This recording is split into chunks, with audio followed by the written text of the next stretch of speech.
Nos encadenamos, yo de mi casa salí gritando ahí, llegué ahí al Congreso y me pongo la cadena aquí y se me quitan todos los nervios y empiezo a gritar y a reclamar, a pedir justicia y todas esas cosas.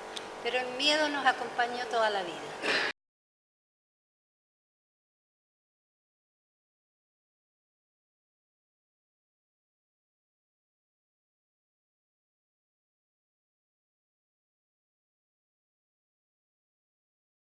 Hace unos meses atrás, el escritor uruguayo Eduardo Galeano contaba una experiencia que el propio Salvador Allende le había confidenciado tras su derrota ante Frei Montalva el año 1964.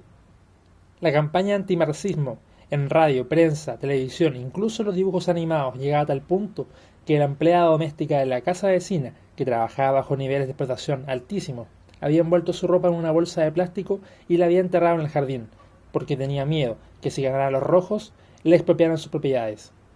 Así, el miedo y el odio anticomunista ya estaba instalado para 1970, cuando Allende asume la presidencia de la República de Chile. Pese a que el miedo es una manifestación emotiva, subjetiva, de carácter personal, sin embargo, el miedo está mediado por el contexto social en el cual se suscita. Es social en términos de lo que se percibe como peligroso, va variando a lo largo de la historia. El miedo es un eje transversal en la constitución de toda sociedad, en la respuesta a los miedos que se organiza incluso institucionalmente en las sociedades. Durante los 3 años de gobierno de la Unidad Popular, es inevitable no hacerse parte.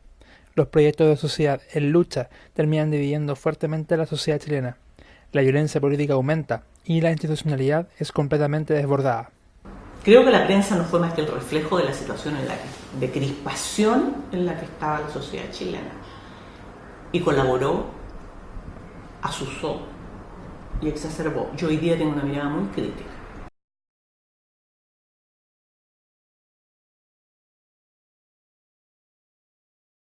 Pensábamos que vivíamos en una sociedad en que esas cosas no iban a ocurrir, que estábamos descontentos, pero que viniera después aquella violencia tan profunda, asociada a un miedo generalizado de toda la sociedad, jamás nos lo imaginamos.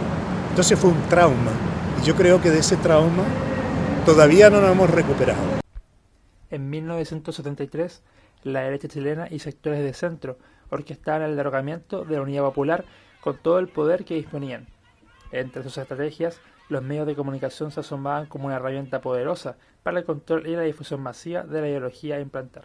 Baste pensar en las declaraciones, en los primeros bandos de la Junta. Si analizamos los primeros bandos, lo que encontramos, que aunque hechos sobre la marcha y no muy bien formulado, la mención a los peligros que se ciñen sobre la patria es recurrente. El cáncer marxista, el caos, el desorden, la violencia. En definitiva, ahí lo que observamos es la recurrencia y la relevancia del miedo a esas situaciones es lo que hace que en definitiva los militares tengan que intervenir. O sea, el miedo a esas situaciones es lo que hace reaccionar a los militares de algún modo como discurso justificatorio del mismo golpe militar. Aparece el tema del miedo y el temor. El martes 11 de septiembre de 1973, 40 años atrás, los militares ejecutaron el golpe de Estado, pero no vino solo. Detenciones, ejecuciones, desapariciones y todo el aparato represivo del Estado fueron destinados a asegurar el control total de la población, sumirla en un estado de shock y erradicar aquel cáncer marxista al que tanto miedo le tenían los golpistas. Las prácticas de la dictadura militar evidencian la herencia de los programas de la CIA, donde la tortura es un medio válido para callar la oposición, y si bien la represión era dirigida por los militares que ostentaban el poder, encontraron complicidad en quienes cayeron y justificaron la violencia política. Mi tesis como enfermera fue justamente hecho en relación, en aquellos años llegaban a las instituciones psiquiátricas en Ginebra compañeros que habían sido, que tenían diversos tipos de defensa frente a haber sido víctimas de la tortura, o de haber salido simplemente exiliados de una sociedad donde estaba una represión y había un miedo, más que un miedo, y un miedo objetivo del peligro y ese sí que es un miedo muy fuerte, porque estamos hablando de mantener. Ahí yo diría casi que el miedo se transforma en algo positivo, porque resguarda a la persona, la protege de un peligro verdaderamente eminente, latente, y que era creado con múltiples factores. El actuar de los organismos represivos no eran solo un castigo a los militantes de izquierda y a los opositores del régimen, sino que también servían de escarmiento y amenaza para todos los chilenos. El objetivo, en definitiva, es atemorizar a la población. Cuando hay desaparición, cuando aparecen los cuerpos en el río Mapocho, lo que se busca es sensibilizar a la población. Esta es una amenaza que se cierne sobre todo la posibilidad, o sea, eliminar ciertamente al adversario político, pero en términos generales el efecto no es solamente sobre ese individuo y su familia, a la cual ciertamente se le busca desactivar. También el objetivo más general es sobre el conjunto de la sociedad, a cualquiera le puede suceder. Los informes de derechos humanos han develado las tácticas de la represión. Miles de hojas registran los casos de violencia psicológica, verbal y física, tales como golpes, cortes, desnudamientos, quemaduras, aislamiento, privación del sueño, aplicación de electricidad, de químicos y venenos, entre otras estrategias. Y por supuesto, violencia sexual, ejercida por los torturadores principalmente sobre cientos de mujeres. Fue muy distinto, no todos los hombres sufrieron violencia sexual a diferencia de las mujeres, y el sentido que se les daba a ella era a castigarlas, pero no era solo a ellas, sino que era a todas las mujeres. Era una forma de decir, si te sales del rol, mira lo que te puede pasar. Y por otro lado, las otras eran castigadas porque era el cuerpo a conquistar del territorio enemigo. Y a 40 años, recién después de 40 años, yo diría, después de los 30 años, este fue un tema que empezó a visibilizarse y a aparecer. La envergadura de las operaciones hacía necesario montajes comunicacionales y negación de la verdad bajo una falsa tranquilidad. Mediante la Dirección Nacional de Comunicación Social, la dictadura controló los pocos medios que aún quedaban operantes, puesto que tras el golpe clausuran cualquiera que amenace los intereses golpistas.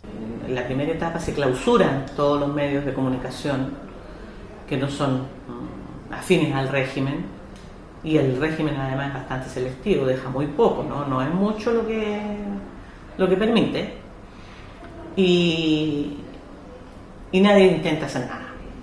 La represión es tan brutal, con todo lo que implica, ¿no es cierto?, en pérdida de vidas, etcétera, que la verdad que ahí posibilidad de hacer periodismo crítico, prensa, nada, ahí no hay nada, del 73 para adelante no hay nada. La prensa de dictadura se convierte en un cómplice de las acciones del régimen, dando espacio a montajes comunicacionales y una tribuna de la mentira, buscando blanquear su imagen y sembrar el desconcierto entre los familiares de los detenidos desaparecidos. En julio de 1975, como parte de la Operación Colombo, en un montaje internacional, hacía aparecer a nuestros hijos, hermanos, padres, como muertos en enfrentamientos entre ellos en los países hermanos de Argentina y Brasil, mientras nosotras, las madres, las hermanas, los buscábamos en Chile. Yo creo que el miedo no lo perdimos nunca. Yo creo. Pero el mismo miedo nos daba fuerza para salir a hacer lo que había que hacer. Y te digo yo, cuando nos encadenamos, yo de mi casa salí gritando ahí, llegué ahí al Congreso y me pongo la cadena aquí y se me quitan todos los nervios y empiezo a gritar y a reclamar, a pedir justicia y todas esas cosas. Pero el miedo nos acompañó toda la vida. Más que nada, yo creo que no era el miedo, digamos, de que nos fueran a llevar detenidos, sino que el miedo de que mi hermano no hubiera aparecido nunca más. Y ese miedo, si se podría llamar miedo, creo que sigue el miedo. Pero no es un miedo de terror, es un miedo de saber que hay parte de ti que no existe, que no está, que no ha vuelto. La disputa ideológica entre los civiles asesores de la dictadura terminó con la derecha nacionalista derrotada de manos de los economistas neoliberales. El ladrillo era el programa económico que sintetizaba las propuestas de economistas chilenos de la Universidad Católica con posgrado en la Escuela de Chicago y que propugnaban por reformas neoliberales. Ocupando ministerios clave, fueron capaces de implementar profundas transformaciones aprovechando la inexistencia de una oposición organizada. Este equipo de economistas, discípulos directos de Milton Friedman, pretendían que la implementación rápida de medidas libermercadistas, la doctrina del shock, transformara radicalmente la economía nacional y forzara la adaptación de los chilenos.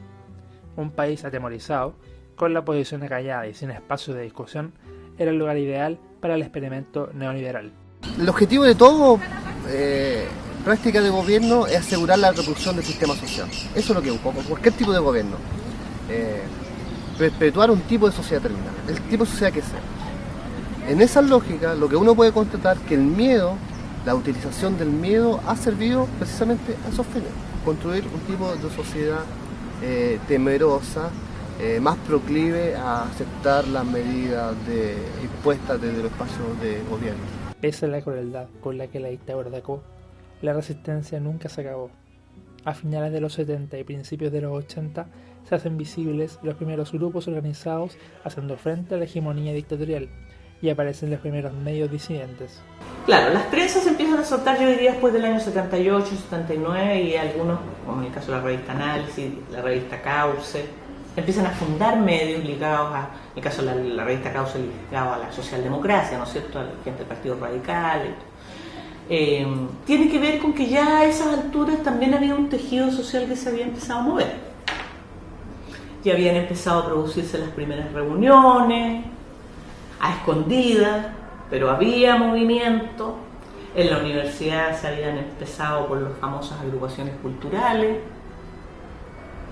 pero hubo un grupo importante de gente que tuvo convicciones más profundas que el miedo.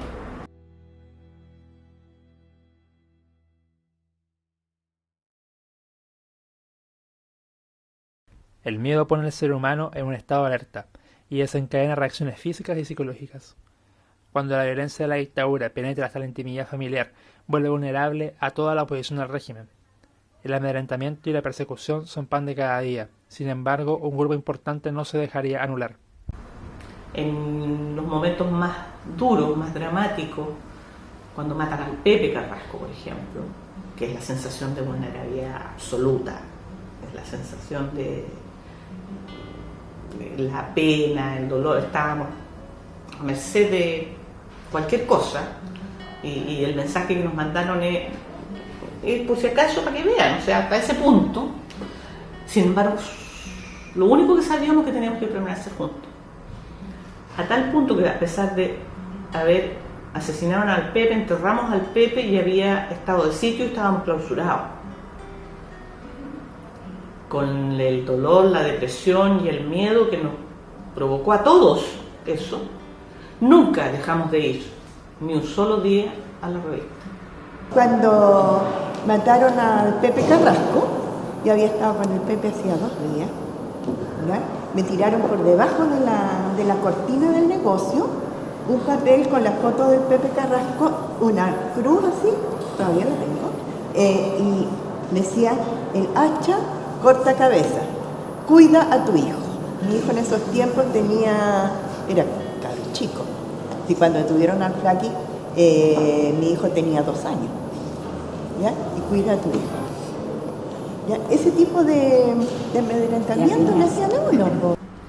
Pero que fue importante, para mí al menos, creo que el miedo lo logré vencer solo con la sensación de sentido de pertenencia de este grupo que de alguna manera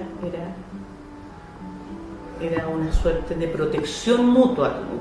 Claro, si uno lo analiza racionalmente hoy día, estábamos todos en igualdad, éramos igualmente vulnerables, pero la sensación de estar todos juntos nos permitía hacernos la idea de que estábamos protegidos al estar todos juntos. El miedo que la dictadura había infundido sobre los chilenos por medio de los órganos represivos del Estado y con apoyo de la prensa fueron una fuerza inmovilizadora que sumió en la incertidumbre al país entero. En los primeros años de dictadura, el miedo funcionó como una cadena que amarraba, pero en algún momento debía romperse. Quizá la organización social y la resistencia no acabaron con el temor a ser torturado por la policía, pero le hicieron frente y fueron capaces de poner a la dictadura contra la pared. Desde el año 82, las calles se llenaban de chilenos protestando. Hambre, cesantía, exilio, tortura, censura. Razones no faltaban y la convicción de que la dictadura debe caer impulsa a sacar la voz a quienes fueron acallados por largos años. Entre todas las vías para sacar a la Junta del poder se impone la salida institucional, que termina condicionando los años siguientes a su ocaso.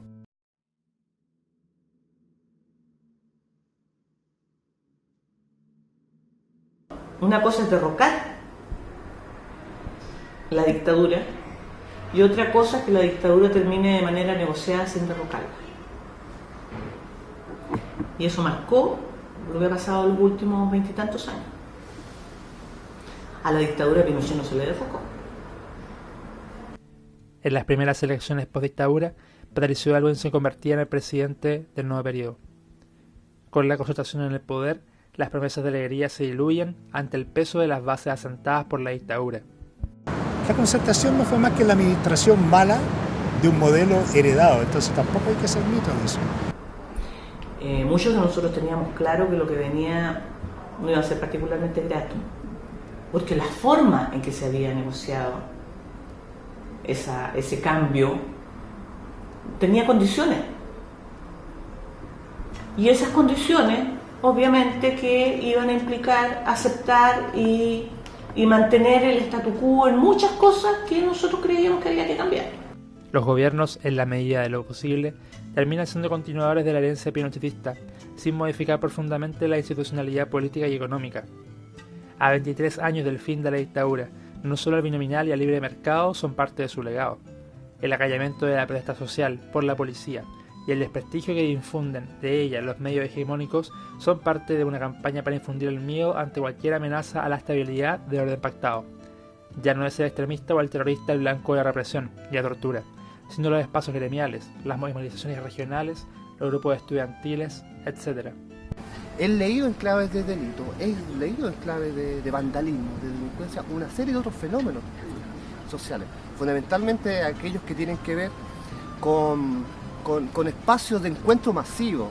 Hay nuevamente, en relación a la criminalización de las acciones de protesta, de la criminalización de las acciones de los movimientos sociales, nuevamente vemos cómo son, desde la lógica de la seguridad ciudadana, que el gobierno intenta enfrentar estas manifestaciones, reduciéndolo nuevamente al fenómeno delictivo. Y eso es lo que vemos toda vez que hay una marcha, toda vez que hay una movilización social, toda vez que hay una movilización regionalista. Lo que opera de fondo como dispositivo legitimador de la práctica gubernamental va a ser la lógica de seguridad ciudadana. En Santiago, el símbolo de la criminalización a la protesta se dividió el 4 de agosto del año 2011. Los secundarios y la Confech convocaron a marchar, donde el gobierno negó la posibilidad de la expresión callejera y respondió con toda la fuerza de la represión. Bueno, lo que vimos fue una ciudad sitiada y lo concreto es que nos llevó a la dictadura. Y fue algo que después lo comentamos porque fue tan salvaje la represión de ese día, y después de escuchar los relatos de los secundarios que habían intentado marchar en la mañana, y cuando ellos nos contaban el nivel de represión que hubo tan grande con ellos, en el fondo cómo Fuerzas Especiales llegaba a ocupar con total impunidad haciendo lo que se le daba la gana. Lo que nosotros vimos el 4 de agosto fue eso. Entonces todo eso nos llevó a volver al periodo de la dictadura. Y dijimos, esto no puede ser, Santiago en estado de sitio, ¿qué está pasando en términos de impunidad? Algo hay que hacer, eso es, bueno, y lo que vimos fue eso, fue volver a la dictadura en el fondo, el no poder caminar por tu ciudad. Hoy día nos tocó asistir a una familia que desde el día de ayer, un joven estudiante del Darío Sala, 16 años, que fue una detención arbitraria con extrema agresión. Cuando él nos mostró parte de su cuerpo, ver la cantidad de lumazos, líneas rectas marcadas en su cuerpo y ver su rostro, su cara, ahí hay verdaderamente lo extremo del miedo, que es angustia, ¿de acuerdo? Y lo admirable de este joven es que rechaza todos los cargos y parte un juicio pero engendraron un miedo, quieren paralizar nuevamente y siguen torturando. En Chile no se ha parado de torturar. Tenemos siempre casos, desgraciadamente, se sigue aplicando los mismos métodos que se aplicaron en dictadura. 2 décadas finalizada la dictadura, la administración del miedo del Estado sigue siendo parte de la agenda política. Ha cambiado la figura a reprimir, pero el objetivo sigue siendo el mismo: infundir los resquemores a la organización social, seguir validando las brutales desigualdades sociales, perpetuar una sociedad sin derechos y que anula los intentos de acabar con la herencia de la dictadura. Yo el escenario que veo no lo veo muy bueno, porque yo veo que aquí hay prácticas que están instaladas y que están avaladas por la ciudadanía, y eso a nosotros nos preocupa. Nos preocupa porque hay una parte muy grande de la población que ha estado durante todos estos años como absorbiendo todo este discurso terrorista, ¿no? De la delincuencia, de los que producen desórdenes, de los que no me dejan transitar tranquilo, del enciérrate en tu casa y enréjate lo más posible y trata de no saludar al vecino porque no va a ser bueno. Tu casa, yo me acuerdo, si tengo en la mente esos episodios, dice tu casa es tu castillo, protégete en tu casa. Todo en la lógica de asegurar la reproducción del modelo, el programa de gobierno neoliberal. La idea que por eso se enlaza con los procesos de fragmentación, alimenta los procesos de individualización, porque en tanto existe el temor, nos desvinculamos del otro. Tenemos en este minuto poblaciones que están sitiadas, que están siendo ocupadas todos los días, y esas son herramientas que se utilizaron en dictadura y que se han ido perfeccionando con nuevas figuras. O sea, claro, en este minuto el encapuchado, y la sociedad chilena dice, bueno, habrá que eliminar a los encapuchados. Y ya nadie se cuestiona si es un encapuchado el que le sacaron la mula. Entonces no está instalado en Chile el tema de los derechos de las personas. Entonces ese nunca más no ocurrió. Si analizamos nuestro presente, el escenario es adverso. Los gobiernos han disimulado sus intentos de callar la protesta social, disponiendo todos los esfuerzos para preservar el modelo de desarrollo, las instituciones y los mismos mecanismos de represión que la dictadura fundó. La alegría prometida y el nunca más se desvanecieron entre las poblaciones sitiadas, los mapuches asesinados y la tortura policial. Y 40 años después del golpe, parece ingenuo esperar que las nuevas promesas traigan cambio y acaben efectivamente con las herencias de la dictadura.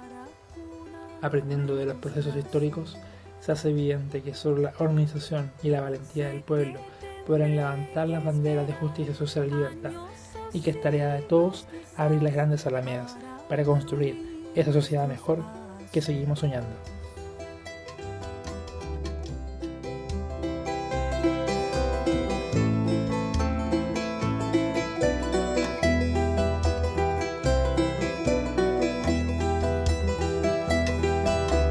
Este vacío vive conmigo, crece, es un gran túnel que no tiene final. Yo solo pido que no te alcance la muerte antes de que te pueda volver a abrazar.